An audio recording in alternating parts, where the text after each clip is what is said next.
1 ঘন্টা আগেও 1 মিনিট আগেও বাপ শয়তানকে কেউ শয়তান বলে নাই, আল্লাহও বলে নাই।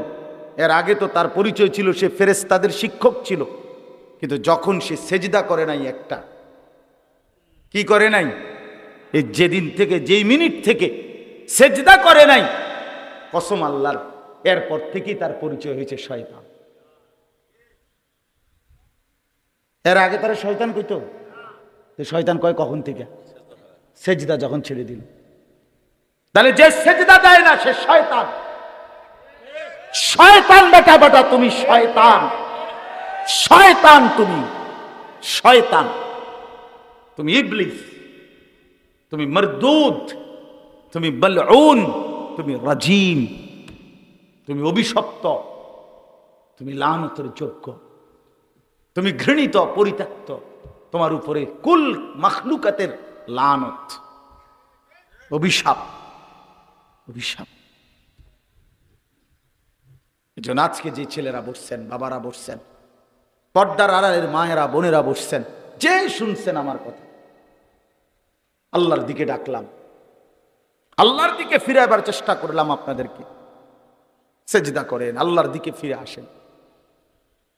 বাবা জানেন না, নবী সাল্লাল্লাহু আলাইহি সাল্লাম বলছে, বান্দা যখন সেজদা করে আল্লাহ তাআলা সবচেয়ে বান্দাকে কাছে টেনে নেন। আকরাবু মা ইয়াকুনুল আবদু মির রাব্বিহি ওয়া হুয়া সাজিদ। নবীজি বলছে, বান্দা আল্লাহর সবচেয়ে ঘনিষ্ঠ হয় যখন সে সেজদা করে। আমার শায়েখ বলে, আল্লামা মুফতি মুশতাকুন নবী সাহেব হুজুর বলে, বান্দা যখন সেজদা করে আল্লাহ তখন পিঠে মাথায় হাত বুলায় দেয়, আল্লাহ আদর করে।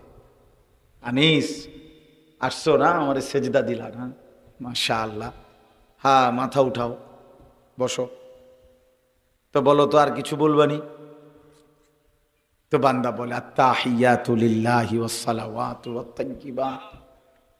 আল্লাহ বলে, আচ্ছা আমার প্রশংসা করলা না, খুশি হইলাম, আর কিছু বলবা? তো এবার বান্দা বলে, আল্লাহুম্মা সাল্লি আলা মুহাম্মদ ওয়া আলা আলি মুহাম্মদ, এই দুরূদ শরীফটা পড়ে। তা আল্লাহ বলে, আমার বন্ধুর উপরে দুরূদ পড়লাম, আচ্ছা খুশি হইলাম, আর কিছু বলবা? তো এবার বান্দা বলে, আল্লাহ আমি সেজদা দিয়ে আপনার কাছে আসছি একটা বিশেষ উদ্দেশ্যে, নামাজের মাধ্যমে আপনার ঘনিষ্ঠ হলাম, একটা বিশেষ টার্গেট আছে আমার। আল্লাহ বলেন, বলো কি সেটা? তো বান্দা বলে, আল্লাহুম্মা ইন্নী যালামতু নাফসি যুলমান কাসীরা। এই মাওলা, আমি বড় নাফরমান মাওলা, আমার গুনাহ অনেক বেশি, আর আমি জানি আপনি ছাড়া কেউ মাফ করার নাই। ওয়ালা ইয়াগফিরুয যুনুবা ইল্লা আনতা, আপনি ছাড়া মাফ করার কেউ নাই। এজন্য আল্লাহ নামাজের মাধ্যমে সেজদা দিয়ে আপনার এতটা কাছে আসলাম মাওলা, এখন আপনার কাছে ফরিয়াদ করছি, ফাগফিরলি মাগফিরাতাম মিন ইনদিক, আপনি দয়া করে আমি নাফরমানকে একটু মাগফিরাত দিয়ে দেন, দেন আমার একটু মাফ করে দেন।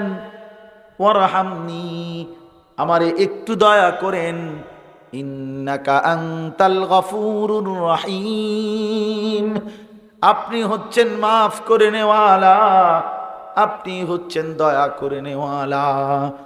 আল্লাহ তখন বলবে, বান্দা এতটা কাছে এনে মাথায় পিঠে হাত বুলিয়ে তুমি বান্দা আমার কাছে মাগফিরাত চাইলা, দুনিয়ার কোনো দানশীল ব্যক্তিও তো তার দরজায় দাঁড়িয়ে কেউ যদি চায় তাকে ফিরায় না, আর আমার মতো এত বড় আরহামুর রাহিমিন এত কাছে আইনা বান্দা ফেরত দেব কেমনে? যাও মাফ করে দিলাম, মাফ করে দিলাম। এজন্য আল্লাহর নবী বলেন, 5 ওয়াক্ত নামাজ পড়লে বান্দা যেন তার পুরা 24 ঘন্টার গুনাহ মাফ করে নিল। ফাকাযালিকা মাসালুস সালাওয়াতিল খামস ইয়ামহুল্লাহু বিহিন্নাল খাতায়া। আল্লাহর নবী বলেন, 5 ওয়াক্ত নামাজের উদাহরণ এমনই, এর দ্বারা আল্লাহ সব গুনাহ মোচন করে দেন, মোচন করে দেন। কোথায়? ওয়াফিস সামাই রিজকুকুম, আসমানে তোমাদের রিজিক। কোথায়? ওয়ামা তুআদুন, যত কিছু দুনিয়ায় তোমাকে দেব ওয়াদা দিয়েছি, সব ফয়সালা আসমানে। রোদের ফয়সালা আসমানে, বৃষ্টির ফয়সালা আসমানে, আনন্দের ফয়সালা আসমানে, বেদনার ফয়সালা আসমানে, সন্তান হবে ফয়সালা হয় আসমানে, বিবাহ হবে ফয়সালা হয় আসমানে, কোনোটাই জমিনে হয় না। কোথায় হয়? আরশে আজিম, ওইখানে যিনি আছেন তিনি। এই জন্য দেখেন না, বিদেশে যদি কামাই রোজগারি হইতো তো একই জায়গায় বিদেশ থেকে তো দুইজন, একজন পয়সাওয়ালা হয়েছে আরেকজন কিচ্ছু হয়েছে না, তো এরম নাই তো এরম কা। আমার পরিচিত আত্মীয় দুইজন গেছে একসাথে, 16 বছর বিদেশ করে আসছে। একজন বাড়ি গাড়ি করছে অনেক কিছু, আরেকজনে বলছে কো ভাই বিশ্বাস করো ফ্যান যেটা পিন্দাইছি এটা আরেকজনের তে হাওলাত করে আইছি। এমন হলো কেন? এমন হলো কেন? তাহলে বোঝা গেল রিজিক কোথায়? বিদেশে। কোথায়? আসমানে। একই স্ট্যান্ডে সিএনজি চালায়, রাইতে হলে সবার ইনকাম বরাবর হয় না। এক বাজারেই মুদি দোকানদার, এক বাজারেই চা দোকানদার, কিন্তু সবার ইনকাম বরাবর। একমার ফুদ দুজন, মা দুজনের একেবারে কলজা দিয়ে দোয়া করছে, দুজনের হাত বুলাই দিছে, মায়ের দোয়া দুজনেই পাইছে, কিন্তু একজন কোটিপতি আর একজন ফকির। কথা বলেন না কেন? তো এরম হইল কা, মা তো দুজনের দোয়া করে দিছে। মূলত ফয়সালা কোথায়? এই জন্য চলেন আমরা আল্লাহর দিকে ফিরি, আল্লাহর দিকে ফিরাই। বাবা ছেলেকে বলেন, ছেলেরা তোমরা তোমার ভাইকে বলো, বন্ধুকে বলো, তুমি তোমার বোনকে বলো, নিজের মানুষকে আল্লাহর দিকে ফিরাও। কেউ কাউরে নষ্ট করে দিও না বাপ। মোবাইলের ছবি দেখাইলা তো তুমি তো তারে নষ্ট করে দিলা, উলঙ্গ ছবি দেখাইলা ভাইয়া তো তুমি তারে নষ্ট করে দিলা। মদের আড্ডায়, জুয়ার আড্ডায়, জিনার আড্ডায়, ব্যভিচারের আড্ডায়, নারীর আড্ডায় তুমি যেই ছেলেটাকে নিয়ে গেলা তুমি তো তারে জাহান্নামের পথ ধরায় দিলা। এরপরে যত অপরাধ করবে খোদার কসম তোমার আমল নামার মধ্যে সম পরিমাণ গুনাহ তোমার আমল নামা তো জমা। যে প্রথম কাউকে বিড়িখানা শিখাইছে ওই নাফরমান, যতদিন ওই লোক বিড়ি খাবে ততদিন এই লোকের আমল নামা তো গুনাহ। যে প্রথম কাউকে জুয়ার আড্ডা, মদের আড্ডায় দেখাইছে, তো এরপরে যতদিন এই জুয়া খেলবে ততদিন খোদার কসম এই যে প্রথম শুরু করায় দিছে, দেখাই দিছে, চিনাই দিছে, এই নাফরমানের আমল নামাতে সম পরিমাণ গুনাহ আসবে।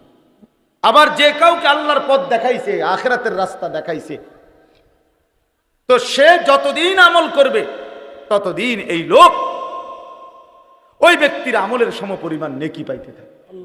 এই যে দাওয়াত ও তাবলীগের সাথীরা মানুষকে আল্লাহর দিকে ডাকে, এরপরে যে মানুষগুলো আল্লাহর রাস্তায় বের হয় এদের যত বন্দিগি করে সব ওই যারা দাওয়াত দিল, ডাকলো, গাস্ত করলো, তারে ফিরাইলো, তারে চিনাইলো, তারে আল্লাহর রাস্তা আবার বের করে দিল, তো এই ব্যক্তিদের আমল নামায় ওদের প্রত্যেকের আমলের সওয়াবের সমপরিমাণ নেকি লেখা হয়।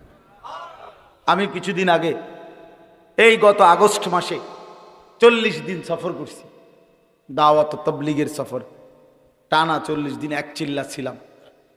এই আসছি এই সেপ্টেম্বর মাসের 9 তারিখ উত্তরবঙ্গ থেকে, দিনাজপুর জেলায় ছিলাম 26 জন সাথী নিয়া, 16 জন আমার সাথে আলেম ছিল জামাতে, 3 জন বড় ডাক্তার ছিল, 10টা উপজেলায় 40 দিন আমরা মেহনত করছি টানা, রাতে 1টা 2টা পর্যন্ত। আলহামদুলিল্লাহ আমরা যখন কাকরাইলে চিল্লা শেষে 40 দিন পরে আমরা আসছি, শেষের 3 দিন আমরা জামাত পাঠাইছি। এই 10 উপজেলা থেকে আল্লাহর দয়ায় আল্লাহ করছেন 950 মানুষ, 63টা জামাত আল্লাহর রাস্তায় বের হয়েছে। 950 মানুষ, আলহামদুলিল্লাহ। তাহলে সেই মানুষগুলো এখন চিল্লায় আছে, কথা বোঝেন না? এই 63টা জামাত বাংলাদেশে বিভিন্ন জায়গায় আছে না, তাহলে এদের যত আমল আমরা তো আশা করি আমাদের আমল নামা তো নেকি আসবে। ওয়ামান আহসানু কাওলাম মিম্মান দাআ ইলাল্লাহ, আল্লাহ বলেন সে উত্তম যে মানুষকে আল্লাহর দিকে ডাকে, ওয়া আমিলা সালিহান এবং সবগুলো নেক আমল করতে থাকে, আল্লাহর হুকুম মানতে থাকে। ওয়াকালা ইন্নানি মিনাল মুসলিমিন, এবং যে হিম্মতের সাথে সর্বাবস্থায় এই পরিচয় দেয় গর্ব করে যে আমি মুসলমানদের একজন, আল্লাহ বলে সে উত্তম মানুষ। এই তিনটি গুণ যার মধ্যে আছে, মানুষকে আল্লাহর দিকে ডাকে, নেক আমল করতে থাকে, আর সর্বাবস্থায় নিজেকে মুসলমান পরিচয় দেয়, আল্লাহ বলে সে আহসান, সর্বোত্তম মানুষ। সে লজ্জাবোধ করে না, বরং সর্বাবস্থায় তার গর্ব যে আমি মুসলমান, আমি মুসলমান, আমি চুরি করব না, কেন? আমি মুসলমান। আমি মিথ্যা বলবো না, আমি মুসলমান। আমি ওজনে কম দেব না বেটা, আমি মুসলমান। আমি দাড়ি কাটবো না, আমি মুসলমান। আমি বেনামাজি থাকবো না, আমি মুসলমান। আমি পরের বোনের প্রতি, অন্যের নারীর প্রতি নজর দেব না, কারণ আমি মুসলমান। এতটুকু আত্মসম্মান পরিচয় যার আছে, আল্লাহ বলে সে সর্বোত্তম মানুষ, আহসান। আর আমি আল্লাহ ওয়াদা দিলাম, ওয়ালা নাজজিয়ান্নাহুম আজরাহুম বিআহসানি মা কানু ইয়ামালুন, এমন বান্দাকে আমি আল্লাহ আসরের ময়দানে বিনিময় দেব, সর্বোত্তম বিনিময়, আহসান বিনিময়। আল্লাহ বলে খুশি করে দেব তোরে বান্দা।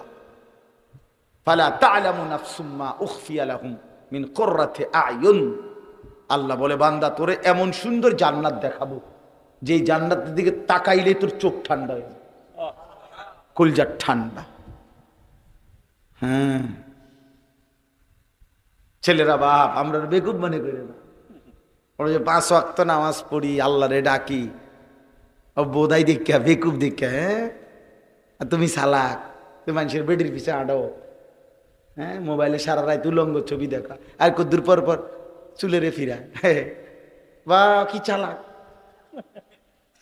আমার মাঝে মাঝে চিন্তা লাগে, মানে এই বেকুবের বাতান দেখে, যে এই বেউকুফ নিজেই বড় করে চুল রাখছে, আবার এটা নিজেই একটু পর পর এটারে ফিরায়। তো তুমি বেউকুফে বোঝো না যে এটা বেশি বড় হয়ে গেছে, এটা যে অসুবিধা তোমার হইতেছে, তো এটা বড় রাখলা কা?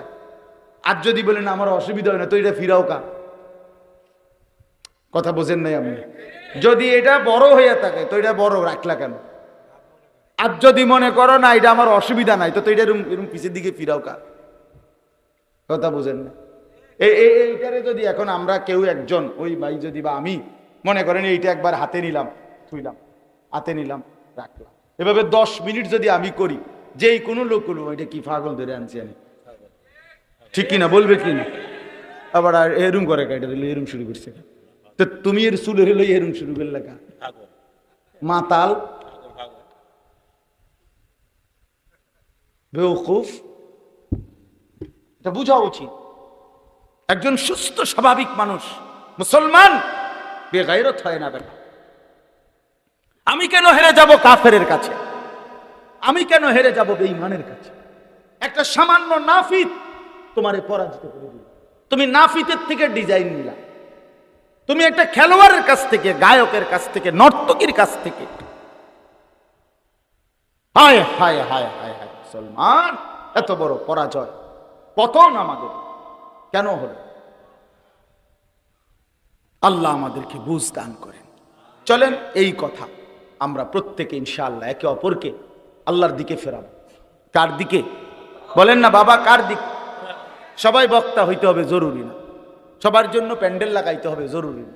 আল্লাহ যাকে জবান দিছে, মুসলমান বানাইছে, সে এক শব্দ পারুক আর এক কথা পারুক, তার দায়িত্ব এটা মানুষকে আল্লাহর দিকে ডাকা। কথা বোঝেন নাই আপনি? সবাই বক্তা হওয়া জরুরি না। আপনি এক লাইনে বলবেন ভাই নামাজ পড়েন, বলে হুজুরে কইছি পড়ে না, না না পড়ুক, আপনি কম। সবচেয়ে মজার বিষয় এটা, ওফ দারুণ একটা বিষয় আছে, সেটা হলো কোরআন শরীফে আছে, নবীজিকে আল্লাহ, মজার কথাটা শোনেন, নবীজিকে আল্লাহ বলছে ওয়ামা আকসারুন নাসি ওয়ালাউ হারাসতা বিমুমিনিন, হে নবী আপনি যদি আরো চেষ্টা করেন সবাই ঈমানদার বানাইতে পারতেন না, সবাই মুসলমান হইতো না। এখন নবীজি যদি বলে এটা আল্লাহ তাইলে একটা কাজ করেন না, যেটি হইতেই না, এগুলো লিস্টিটা দিয়ে দিলে ভালো ছিল। এখন নামটা দিয়ে দিলে আমারে, আমি এই ডাকাইতে করে আমি আর না কইলাম, যেহেতু এগুলো একের বাদে আমার কুদুর এই লিস্টিটা দিয়ে দেন। আল্লাহ তাআলা বলে না বন্ধু, ওমা তাসআলুহুম আলাইহি মিন আজরিন সুবহানাল্লাহ। মানে হলো বিষয়টার অর্থ এরকম, মনে করেন আমি একটা মাল ফেরি করতেছি, তো আমার হিসাব হইল আমার মাল যদি বেচা হয় তাইলে আমার পুঁজি আসবে, ঠিক কিনা বলেন? আমরা যদি মাল না কিনে কেউ, তাহলে আমার পুঁজি আসবে নি? আসবে না। তাহলে আমার মাল যদি গ্রাহক কিনে তাইলে আমার ব্যবসা, মানে আমার পুঁজি আসবে, এই না? কিন্তু আল্লাহ তাআলা বলছে, বন্ধু আপনি মানুষকে আল্লাহর দিকে ডাকবেন, সবাই ইমানদার হবে না তো বললাম, তবে আপনি বলতে থাকেন সবাইকে, কারণ সিস্টেম কোনো এই না যে গ্রহণ করলে আপনার নেকি, না, আমি আল্লাহর ফয়সালাটা এরকম না যে আপনার কথা যদি কেউ শুনে গ্রহণ করে মেনে নেয় তাইলে গিয়ে আপনি নেকি পাইবেন। আল্লাহ বলে, না বন্ধু, এইটার সিস্টেম না আমার। আমার সিস্টেম হইল আপনি বলতে থাকবেন, কেউ গ্রহণ করুক না করুক সেটা আমার ফয়সালা, আপনারে যেই নেকি দেওয়ার এটা আমি দিতেই থাকমু, দিতেই থাকমু, দিতেই থাকমু। এইটা হলো মজার কথা, বোঝেন নাই কথাটা? আমার লাভ হইতেই থাকবে, আমার মাল বেচা না, কোনো কাস্টমারে নিল না মনে করে, কিন্তু আমার পুঁজি আসবে, ব্যবসা আসবে। এই জন্য আল্লাহর কথা বললেই লাভ। কথাটা বুঝছেননি আপনি? আপনি যদি বলেন 10 বছর ফুলাডারে বুঝাইছি হুজুর, তে নামাজ পড়েন, আপনি 11 বছর পর, 12 বছর, 100 বছর বলেন। নূহ আলাইহিস সালাম তো 950 বছর বলছে, কথা কয় না কেন? 950 বছর। আচ্ছা, তাহলে সর্বোচ্চ মানুষকে আল্লাহর দিকে ডাকার উদাহরণ সর্বোচ্চ কত বছর আছে? 950 বছর। কথা বোঝেন নাই? তাহলে আপনি থামলে 950 পরে যদি আপনার টাইম ওভার হয় তাহলে হয়তো থামবেন, তো এত পাইবেন কই থেকে? 951 বছর যদি বলেন তোই কইবেন আল্লাহ নূহ নবীর অফিসে আলাই দিছি, এইবার কি আমি জিরাইতাম নি? কই এরকম হায়াত আছে কারো? তাইলে আল্লাহর কথা বন্ধ করার সুযোগ নাই। আল্লাহ আমাদেরকে বুঝ দান করেন, আমরা একে অপরের ফিকির করি, স্ত্রী, ছেলে মেয়ে, স্বামী, সন্তান, পরিবার, আশপাশ সবাই সবাইকে আল্লাহর কথা বলি, বললে ভালো হবে, আল্লাহর দিকে ফিরাইলে উত্তম হবে। নেক আমল করেন এবং নিজের পরিচয় মুসলমান সকল কিছুতে, চেহারা, সুরতে, লেবাসে, পোশাকে, আচরণে এটা প্রমাণ করেন যে আপনি মুসলমান, আপনি মুসলমান। দাড়িবিহীন যারা বাবা দাড়ি রাখেন, কেন দাড়ি কাটেন? কেন দাড়ি কাটেন? কেন কাটেন বাবা? পৃথিবীতে এটা কখনোই দাড়িবিহীন চেহারা সুন্দর এটা প্রমাণিত হয় নাই, কোথাও নাই, কেউ বলে নাই বাবা, কোনো দার্শনিক পণ্ডিত কেউ বলে না, কোনো কাফের বেঈমানও প্রমাণ করতে পারে না এই পর্যন্ত যে দাড়ি কাটলে সুন্দর দেখায়। এটা আমাদের একটা মানসিক শয়তানের একটা ধোঁকা ছাড়া আর কিচ্ছু। আল্লাহ আমাদেরকে বুঝ দান করে।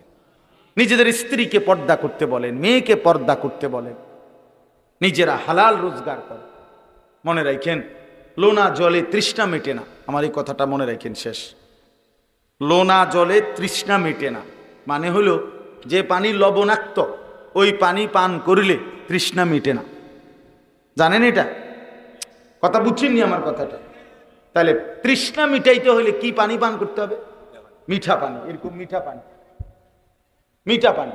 ঠিক এটার অর্থ হইল, বুজুর্গরা বলে গুনাহ কখনো তৃপ্তি দেয় না, গুনায় কখনো তৃপ্তি মিটে না। ঠিক আপনি গুনার দ্বারা প্রয়োজন পূরণ করতে পারতেন। কেউ যদি 1 সাগর মদও খায় তার তৃষ্ণা মিটবে না, কিন্তু 1 গ্লাস পবিত্র পানি তার তৃষ্ণা মিটে যাবে। কেউ যদি 1 কোটি নারী উলঙ্গ ছবি দেখে তারপরও যুবকের স্বাদ, তার তৃপ্তি আসবে না, কিন্তু অথচ একজন পুরুষ একজন হালাল স্ত্রী দ্বারা 70 বছর 90 বছর পার করে ফেলে। যা পবিত্র, যা হালাল, তা আল্লাহ তাআলার পক্ষ থেকে যেটা হালাল পবিত্র সেটা অল্পতেই তৃপ্তি হয়েছে। এই জন্য হালাল টাকা দিয়া অসংখ্য মানুষের জিন্দেগি কাটে, কিন্তু হারামখোর অবৈধ উপার্জনকারী সে যত টাকাই কামাই করুক তার কিস্তি, তার পত্তন, তার লোন, তার সুদ এগুলা শেষ হয় না। আমি জিগাইছি মিয়া বহু মানুষের আমার জীবন 90,000 টাকা ইনকাম মাসে, ব্যবসায়ী, দোকানদার, কইলাম কাকা কিস্তি কয়টা? কয় শরম দিয়ে নাম জরুরি কইয়া। আমি কইলাম না দিতাম না, শরম দিতাম না, কম। কয় 60টা। কেউ বলে 6টা। কি ব্যাপার? 80,000 টাকা 90,000 টাকা ইনকামের পরেও তোমার কিস্তি যদি হয় 60টা 6টা, তা আমরা ইমাম সাহেব যার বেতন 8,000, এবার কিস্তি হওয়া দরকার কয়টা? কয়টা? 20টা। আচ্ছা ধরে নিলাম দোস্তে কইছে 20টায়, কিও অথচ আসেনি কিস্তি। ইমাম সাহেবের আব্বাও তো ছিল না কিস্তি, কারে কয়? আল্লাহ চালাইতেছে না? কথা বলেন না, আল্লাহ চালাইতেছে কি না বলে? হারাম দ্বারা তৃপ্তি হয় না, হারাম তৃপ্তি মিটায় না, হারাম দ্বারা অভাব মিটে না। এই জন্য আমরা প্রত্যেকে ইনশাআল্লাহ নিজেকে মুসলমান হিসাবে পরিচয় দেব, মুসলমানের মতোই চলার চেষ্টা করব। আল্লাহ আমাদেরকে তৌফিক দান করে। দ্বিতীয়টা তর্জমা শুধু বলি, ওয়ালা তাস্তাবিল হাসানাতু ওয়ালা সাইয়্যিআ। আল্লাহ বলে শুনো, ভালো আর মন্দ কখনোই বরাবর হতে পারে না। ইদফা বিল্লাতী হিয়া আহসান। আল্লাহ তাআলা বলেন যা উত্তম, যা সবচেয়ে সুন্দর, তা দ্বারাই তুমি তোমার প্রতিপক্ষকে প্রতিরোধ করো। অর্থাৎ মুসলমান হিসাবে তুমি উত্তম আখলাক দেখাও। ফাইদাল্লাযী বাইনাকা ওয়া বাইনাহু আদাওয়াতুন কাআন্নাহু ওয়ালিয়্যুন হামীম। তাহলে দেখবে যে তোমার সাথে শত্রু, তোমার উত্তম আচরণের দ্বারা সেও হয়ে যাবে তোমার ঘনিষ্ঠ বন্ধু। ওমা ইউলাক্কাহা ইল্লাল্লাযীনা সাবারু। আল্লাহ বলেন এমন উত্তম মানুষ হতে পারে যারা অর্জন হবে করবে তারা যারা সবর করে, যারা সব অবস্থায় ধৈর্য ধারণ করে। ওমা ইউলাক্কাহা ইল্লা যু হাযযিন আযীম। যারা অনেক বড় সৌভাগ্যের অধিকারী, তারা আহসান সর্বোত্তম মানুষে রূপান্তরিত হতে পারে। আল্লাহ আমাদেরকে উত্তম কিসমত, খুশ কিসমত দান করেন। আল্লাহ আমাদের প্রত্যেককে নিজের কলিজার ভিতরে ঈমান, আমল, আখিরাতের ফিকির দান করেন। বলেন আমিন। যুবক ছেলেরা, আবারও বললাম অনেক রাত হইছে, আমি আবার এই রাতে ঢাকা ফিরতে হবে। কালকে আমার জুমা। এই জন্য আসলে আজকে অনেক বৃষ্টি বাদলের কারণে আসতে আমারও কষ্ট হয়েছে। অনেক অনেক রাস্তা, 3-4 রকমের রাস্তা বদলাইতে হয়েছে। মানে জ্যাম, কোথাও ট্রাক উল্টাইয়া গেছে, আবার ফিরে গেছি, আবার নবীনগর দিয়ে আসছি, বহুত সদর বদর করে রাস্তার অবস্থা। ওই দিক দিয়ে আইসি আখাউড়া দিয়া, ওই দিয়ে চান্দুরা কাছে আছে, ব্রিজ ভাঙ্গা কি, আবার আরেক দিকে ঘুরছি, মানে বহুত এলোমেলো অবস্থা। যাই হোক, এরপরও আপনারা বসছেন, কষ্ট করছেন, আমরা দোয়া করি। ছেলেরা অনেক ফিকির করছে মাহফিলটার লাগে, আমার জন্য অনেক আবদার করছে। আমি বলছিলাম না করতে, যে এই বৃষ্টি বাদলে কষ্ট হয়ে যাবে, কয় যে না হুজুর আমরা যেমনে পারি করুন। আসলে হিম্মত করছে আল্লাহ তাআলা। এই নওজোয়ান যারা এই মেহনতটা করলো, আল্লাহ তাদেরকে উত্তম বিনিময় দান করে। আপনারা যারা বাবা, চাচা, মুরব্বী বসছেন, আল্লাহ আপনাদেরকেও কবুল করে নেন। ছেলেরা, বাবারা, সবাই অনুরোধ করি, ভাইয়া কারো কথা যদি মনে নাও পড়ে, কমপক্ষে নিজের ভালো করো। নিজেরে তো মনে রাখো যে তুমি তো মরবা, তুমি তো মরবা। এই জন্য দয়া করে প্রত্যেকটা ছেলের কাছে অনুরোধ রইল, বাবা নিজের ভালোর জন্য নিজেরে কমপক্ষে জাহান্নাম থেকে বাঁচাও, আগুন থেকে বাঁচাও। এতটুকু ভাইবা আল্লাহকে সেজদা করো, নামাজ পড়ো, নিজের আখলাক ভালো করো। চারদিকে চুলগুলো স্বাভাবিক, চতুর্দিকে সমান করে মুসলমানের মতো চুল রাখো। মোবাইল প্রয়োজন ছাড়া ব্যবহার না করো, চেষ্টা করলেই হবে, চেষ্টা করলেই হবে। আমি এক সময় কাঁচা লবণ দিয়ে ভাত খাইতাম। হজ্জের মধ্যে আমার শায়েখ আল্লামা মুফতি মুশতাকুর নবী সাহেবের রোমে ছিলাম। তো হুজুরে আমার বোঝা এক লোকমা মাথার মধ্যে যদি নুন দেন, হ্যাঁ অবস্থা খারাপ। তো হুজুরের সাথে এক সফর 40 দিন। তো এই সময় লবণ ছাড়া খাইতে খাইতে এখন আমার কোনো অসুবিধা হয় না। একটা উদাহরণ বললাম আর কি। একটা মানুষ একটু চেষ্টা করলেই একটা অভ্যাস থেকে কি করতে পারে, সরে আসতে পারে। আল্লাহ তাআলা আমাদের সবাইকে তৌফিক দেন। পর্দার আড়ালের যারা মা বোন আছেন, মা বোনদের কাছে বিনীত অনুরোধ, মা আপনার পর্দা, আপনার ইজ্জত, আপনার সতীত্ব, বোন এটা রক্ষা কর। যে নারীর পর্দা নাই, যে নারীর সতীত্বের কদর নাই, যে নারীর ইজ্জতের কদর তার কাছে নাই, বেপর্দা নারী, বিশ্বাস করেন এটা কোনো বেডি না। ওরে নারী বলে না, ও প্লাস্টিক। হ্যাঁ হ্যাঁ, এটা প্লাস্টিক, সত্য কথা, জানেন না, এটা প্লাস্টিক। নারী বলে তাকে রাসূলুল্লাহ সাল্লাল্লাহু আলাইহি সাল্লাম বলছে, তাকে বলে মহিলা, তাকে বলে নারী। আওরাতুন, যে নিজেকে আড়ালে রাখে, পর্দায় রাখে, লুকিয়ে রাখে, গোপন রাখে। এজন্য যার মধ্যে পর্দা নাই তার মধ্যে নারীত্ব নাই। নারীত্ব ওটা নারী না, ওটা বেডি না, ওটা এমনি প্লাস্টিক কিছু একটা। এই জন্য যার হায়া লজ্জা আছে সে নারী, যার মধ্যে ইজ্জতের কদর আছে, পর্দার কদর আছে। আল্লাহ তাআলা আমাদের মা বোনদেরকে তৌফিক দান করেন।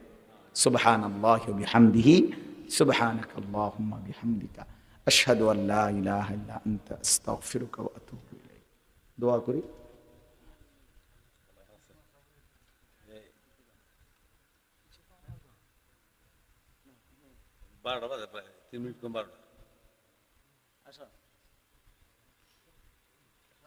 বলে কিছু বললে বলে।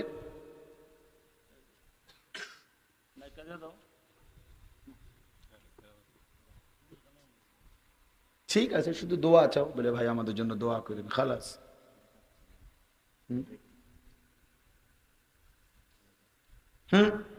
এটা এতক্ষণ ধরে বলেন নাই কেন?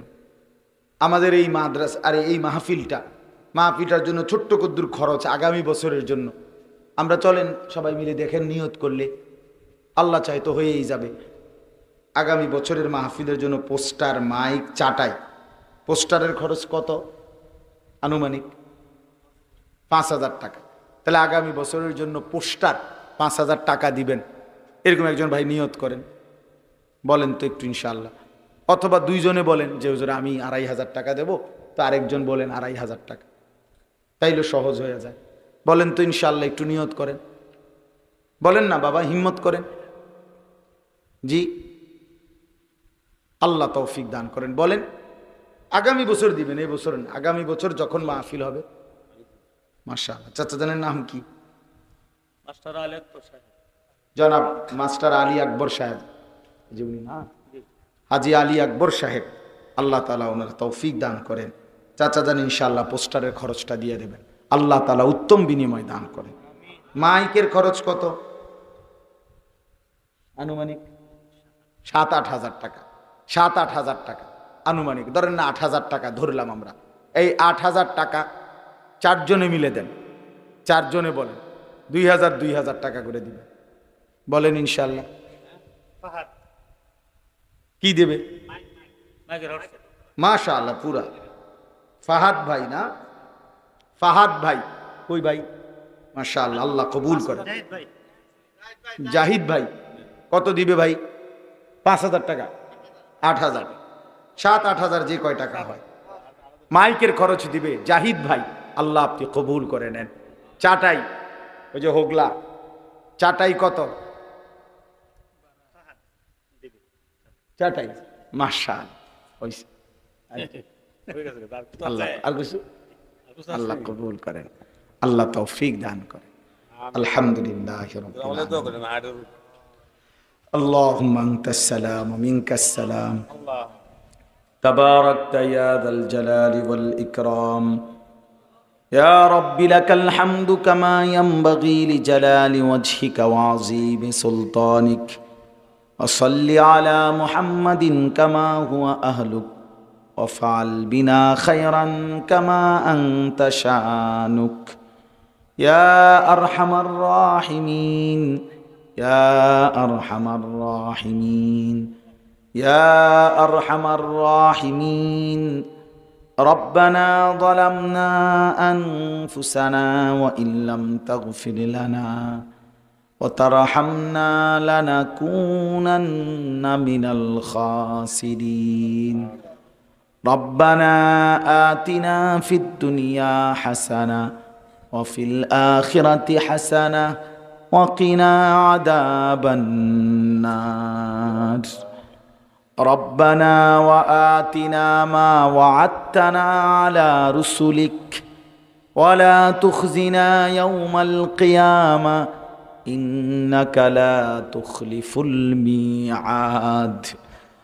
ربنا اصرف عنا عذاب جهنم ইন্না আযাবাহা কানা গারামা ইন্নাহা সাআত মুস্তাকাররাও ওয়া মুকামা রব্বিরহামহুমা